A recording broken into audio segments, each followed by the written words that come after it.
चीन से लौटकर अपने देश पहुंचे मालदीव के राष्ट्रपति मोहम्मद मोइज़ू के तेवर भारत के खिलाफ लगातार बिगड़े हुए हैं। पीएम नरेंद्र मोदी पर टिप्पणी के बाद चल रहे राजनीतिक विवाद के बीच मोइज़ू सरकार ने भारतीय सेना को लेकर पुराना राग फिर छेड़ा है।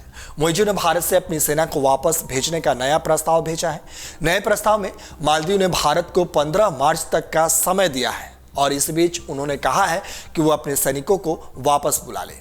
चीन में अपने आका शी जिनपिंग से मुलाकात कर अपने देश लौटे मालदीव के राष्ट्रपति मोहम्मद मोइज़ू ने भारत के खिलाफ नई साजिश रच ली है। राजनीतिक विवाद के बीच मोइज़ू सरकार ने नया रार छेड़ते हुए भारत सरकार से कहा कि वो अपनी सेना 15 मार्च तक पहले बुला ले। बता दें कि मालदीव राष्ट्रपति चुनाव के दौरान से मोइज़ू और उनकी पार्टी पीएनएस से भारत के खिलाफ प्रोपेगेंडा चलाया था। मोइज़ू लगातार अपने कैंपेन में भारतीय सेना का दुष्प्रचार करने और भारत पर हमला बोल रहे थे। चुनाव के वक्त ही मोइज़ू ने कसम खाई थी कि वह मालदीव में सरकार बनाते ही सबसे पहले विदेशी सेना को अपने देश से बाहर करेंगे।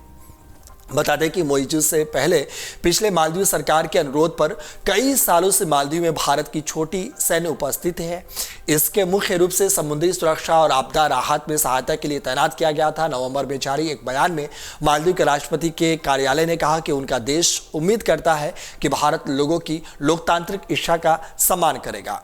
बयान में राष्ट्रपति ने कहा कि सितंबर में हुए राष्ट्रपति चुनाव में मालदीव के लोगों ने उन्हें भारत से उनकी सेना को लेकर अनुरोध करने के लिए मजबूर जनादेश दिया था और उम्मीद जताई थी कि भारत मालदीव के लोगों की लोकतांत्रिक इच्छा का सम्मान करेगा।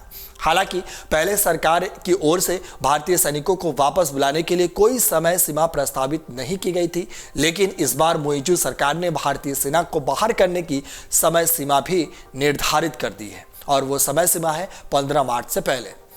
बता दें कि मोइज़ू ने चीन के दौरे पर पहुंचते ही ड्रैगन देश का गुणगान करने में लग गया था। उन्होंने कहा कि उन्हें अच्छा लग रहा है कि वह इस साल चीन आने वाले पहले विदेशी राष्ट्राध्यक्ष है।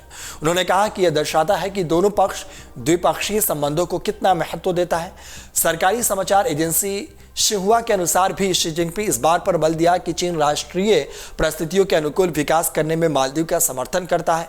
उन्होंने कहा कि चीन राष्ट्रीय संप्रभुता, स्वतंत्रता, क्षेत्रीय अखंडता और राष्ट्रीय गरिमा की रक्षा करने में मालदीव का समर्थन करता है। वही मोइज़ू की चीन समर्थक नेता माना जाता है। पिछले दिनों मालदीव के कुछ मंत्रियों ने प्रधानमंत्री मोदी के खिलाफ अपमानजनक टिप्पणी की थी। इसके बाद बड़ी संख्या में भारतीय पर्यटकों ने मालदीव यात्रा रद्द कर दी थी। मालदीव पर्यटन पर निर्भर द्वीपीय राष्ट्र है और इनका ज्यादातर हिस्सा भारत में जो लोग हैं वो पर्यटन के लिए जाते हैं वहां पे।